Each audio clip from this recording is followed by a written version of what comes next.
Bonjour et bienvenue dans une nouvelle vidéo. Aujourd'hui, je voulais vous parler d'un sujet qui change un petit peu de d'habitude. J'ai eu déjà l'occasion de vous parler éventuellement de méditation. On parle d'alimentation intuitive et je me suis dit que faire une petite transition avec la méditation pour vous parler de ce genre de sujet dont je vais commencer à vous parler aujourd'hui, ça pouvait être pas mal. En fait, aujourd'hui, je vais vous parler d'intuition. Pourquoi est-ce que j'ai envie de vous parler de ce genre de sujet sur la chaîne? Parce que je pense honnêtement que tout est lié. Le côté un peu plus spirituel, on n'adhère pas, peu importe, mais en tout cas, je veux être libre sur cette chaîne de pouvoir parler aussi de ce genre de sujet. Comme vous le savez sûrement, sans doute, depuis que j'ai commencé le défi YouTube, j'avais modifié le nom de la chaîne justement pour pouvoir me sentir libre de parler de tous les sujets et je suis restée dans ma zone de confort en privilégiant essentiellement le travail sur l'alimentation intuitive, mais j'avais aussi beaucoup envie de vous parler de tout ce qui est intuition, voyance, ce genre de choses. Et notamment parce que je suis en cours d'apprentissage en fait dans ce domaine-là. Et même si j'ai un peu de mal à en parler parce que je me sens pas forcément légitime d'en parler et parce que je me sens pas hyper à l'aise avec ce genre de sujet que je ne maîtrise pas pour le moment, mais je me dis en même temps que ça peut être sympa de pouvoir aborder ce sujet-là avec vous et de vous montrer aussi peut-être, je sais pas, l'évolution que je peux éventuellement avoir dans ce domaine, parce que peut-être que d'autres personnes sont dans la même situation que moi à vouloir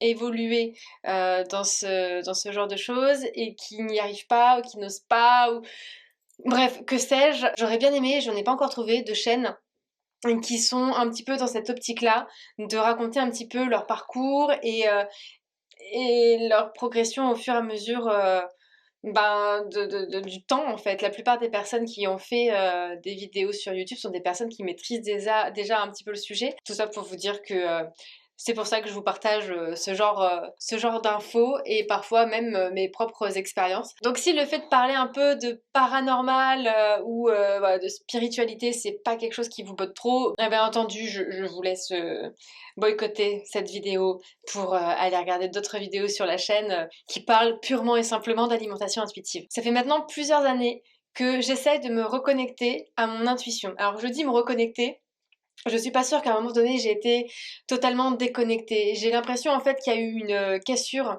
à un moment donné qui fait que je me suis un peu détachée de tout ça sans réellement le vouloir, sans réellement le conscientiser. Et depuis maintenant plusieurs années, j'essaye de retrouver ce lien et je galère un petit peu parfois. Et j'ai pu me rendre compte que bon, l'intuition, on y croit ou on n'y croit pas, hein, mais personnellement, j'y crois énormément. Et je pense que ça vous est tous arrivé à un moment donné d'avoir un pressentiment, d'avoir une intuition sur un truc en particulier et voilà, sans pouvoir y mettre quelque chose vraiment de rationnel, sans avoir pu mentaliser un petit peu la chose en question. Pour ceux qui savent pas trop ce que c'est que l'intuition, je vais essayer d'en donner une définition qui est à mon sens juste. Je suis pas sûre que ça soit THE définition. Si vous en avez une meilleure, n'hésitez pas à la mettre en commentaire. Pour moi, avoir de l'intuition, c'est comme avoir un sixième sens, c'est-à-dire que c'est pas une chose qui va dépendre en fait des 5 autres sens. Ça va pas être en fait quelque chose de forcément rationnel, quelque chose d'intellectualisé, pas quelque chose qu'on a en mémoire, quelque chose que l'on a en souvenir. Ça va être pour moi quelque chose qui arrive comme ça, une information, un message qui vient, qui nous envoie dans la bonne direction ou dans la direction qui est bonne pour nous à ce moment-là pour pouvoir éventuellement apprendre d'autres choses qui vont nous emmener peut-être vers la solution que l'on souhaite au départ. Je ne suis pas sûre que ce soit une bonne idée de faire ce genre de vidéo, sachant que moi-même j'ai du mal parfois à mettre des mots sur les choses. Ça va être compliqué, je sens. Vu que je suis plus à l'aise en donnant des exemples, c'est comme si par exemple je devais comparer deux postes que rationnellement, de manière théorique, je sais qu'il y a un poste sur les deux qui est plus rentable, dans lequel je vais me sentir mieux et qui va plus me parler. C'est celui-là qu'il faudrait que je prenne. Mais, contre toute attente, quand je vais devoir prendre la décision, si vraiment je prends le temps de me recentrer, ben peut-être que je vais avoir une information en me disant qu'en fait c'est l'autre travail que je dois prendre.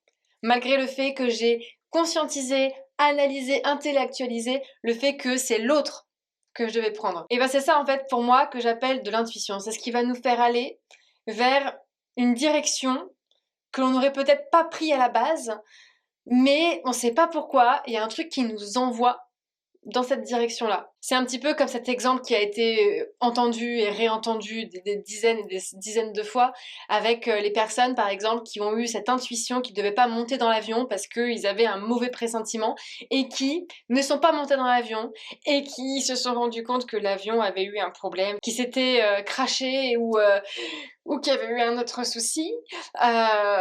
On peut se dire que ces personnes ont eu une bonne intuition. Après, on peut très bien se dire que c'est du hasard. Comme vous le savez, je ne crois pas au hasard. Peu importe la situation, et je pense honnêtement que parfois on prend des décisions par rapport à ce que l'on doit vivre dans notre vie pour arriver justement sur ce que l'on souhaite et sur le chemin de vie que l'on souhaite. C'est ce qui fait par exemple que personnellement je me suis lancée dans le défi YouTube alors que toute ma raison, toute mon intellectualisation m'a affirmé que faire une vidéo par jour sur YouTube, ça allait être tellement dur que j'allais vraiment galérer, si pour être le plus poli possible, mais malgré ça, malgré le fait que j'ai su que j'allais galérer, que j'allais peut-être pas arriver jusqu'au bout, ou que sais-je, que ça allait peut-être rien m'apporter de faire des vidéos YouTube, bah mine de rien, j'ai été à l'encontre de toute ma raison, et j'ai fait une vidéo par jour sur YouTube. Enfin, je suis pas encore arrivée au bout, mais on y arrive assez vite. Et honnêtement, avec du recul là aujourd'hui, je me rends compte que l'objectif que je voulais atteindre il y a maintenant 2 ans par rapport à mes projets professionnels par la suite est en train en fait, grâce au défi YouTube, de tendre vers justement ce que je souhaitais. Et à aucun moment, il y a 2 ans, je me serais dit je vais faire une vidéo par jour sur YouTube. Non, non. Et pourtant, bah, aujourd'hui, j'ai fait une vidéo par jour sur YouTube, alors que rien ne me prédestinait réellement en fait à faire ce défi-là un jour. Et c'est vrai que cette année, avec le défi YouTube qui a quand même mis mes nerfs à rude épreuve, quand j'ai eu des décisions à prendre, j'ai souvent eu cette question de me dire est-ce que j'arrête le défi? Est-ce que je le continue? Et toujours eu la sensation que je devais continuer pour arriver au bout, certes, mais au tout début, autant là, à la fin, on se dit, bah, en même temps, là, bon, c'est bientôt fini, donc ça serait dommage d'abandonner.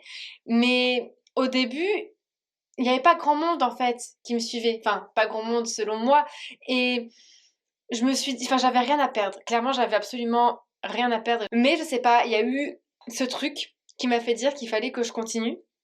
Et régulièrement dans l'année, peu importe les décisions que j'ai dû prendre, que ce soit pour YouTube ou que ce soit pour autre chose, j'ai toujours eu un moment en fait où mes émotions ont pris le dessus et où je perds littéralement pied, je perds un peu le contrôle de mes émotions, je me laisse envahir par mes émotions.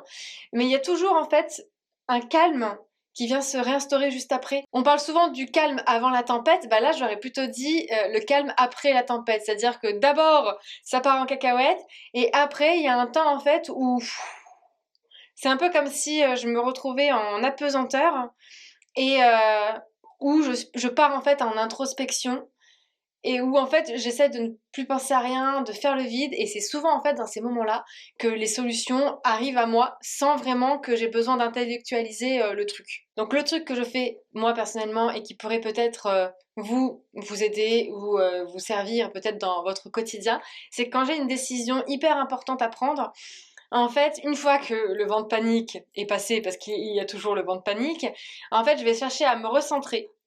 Et une fois que je suis en train de me recentrer, déjà, j'essaie d'être dans un endroit calme, où je vais pas être perturbée, ou à un moment aussi où je sais que j'ai du temps devant moi et où je suis pas préoccupée par ce que je dois faire après, à qui je dois téléphoner, le rendez-vous que je dois prendre, ce genre de choses. Vraiment, me prévoir en fait un temps rien que pour ça, où je vais me recentrer, fermer les yeux, et je vais me concentrer en fait sur le troisième œil, qui est juste ici. C'est-à-dire comme si je cherchais à mettre toute mon attention, en fermant les yeux, sur cette partie-là. Et en fait, alors, je sais pas, peut-être que vous allez me prendre pour une folle. En même temps, je me dis, on n'est plus à ça près. Mais je sais pas vous, mais moi personnellement, quand je ferme les yeux et que je me ressens sur le troisième œil, en fait, je sens la partie du troisième œil comme si j'avais quelqu'un qui était en train de me mettre la main en fait dessus. Alors, sans forcément toucher, mais qu'il y avait une présence en fait à cet endroit-là. Je sens un truc sur le troisième œil. Et en fait, je prends des grandes inspirations, je prends le temps de me détendre, de me relaxer, de faire le vide. Et c'est en ça que la méditation, en fait, est censée m'aider un petit peu. Et je vais me poser une question la plus claire possible pour que je puisse éventuellement avoir une solution qui arrive. Donc, en règle générale, la solution, elle arrive presque quasi immédiatement. C'est-à-dire que j'ai à peine le temps de poser la question que la réponse arrive. Alors ça, je ne sais pas comment appeler ce phénomène. Mais parfois, la réponse ne va pas du tout arriver immédiatement. Des fois, c'est au bout de plusieurs jours où je vais complètement zapper le truc, je vais passer à autre chose. Et là, je vais avoir un truc qui descend de je ne sais où. Et je vais me dire, mais oui, mais c'est ça en fait. C'est exactement ça que je dois faire. Donc voilà pour la vidéo, je voulais juste partager un petit peu ce phénomène avec vous. Surtout qu'en plus là on est au mois d'octobre et le mois d'octobre provoque un truc chez moi qui est assez bizarre, je sais pas pourquoi. Mais j'adore ce mois-là, dans le côté paranormal, spirituel, il y a un truc qui m'appelle, un truc de fou. Et autant sur les autres années, c'était un petit peu plus doux, autant je sens que cette année, ça m'appelle avec une force intérieure et que je me suis dit, il faut que, voilà, que j'en parle, il faut que j'en parle, il faut qu'il y ait des choses qui sortent par rapport à ça parce que justement j'ai envie d'évoluer dans ce sujet-là et qu'il faut que j'apprenne peut-être à ne plus avoir de blocage pour pouvoir prendre un peu plus de temps aussi pour me recentrer sur moi sans avoir aussi de peur pas en rapport avec le regard des autres, mais aussi le regard envers moi-même. Donc, comme vous le savez, je me sers aussi des vidéos pour travailler aussi sur moi-même. Donc, n'hésitez pas à me dire en commentaire si vous, ça vous est déjà arrivé en fait d'avoir une intuition sur un truc en particulier. Je suis un peu curieuse de savoir ce que vous avez pu éventuellement vivre comme type de situation, si c'est pas trop indiscret. Et puis, si ça vous est jamais arrivé ou que vous l'avez jamais vraiment conscientisé, n'hésitez pas à faire le petit exercice là dont je vous ai parlé et me dire si il y a des solutions qui sont venues à vous, que ce soit immédiatement ou quelques jours plus tard. Je pense que ça pourrait être intéressant. En attendant qu'on se revoit demain dans une nouvelle vidéo, je vous laisse, comme d'habitude, liker celle-ci si vous l'avez appréciée, vous abonner si c'est toujours pas fait, et puis je vous dis à demain.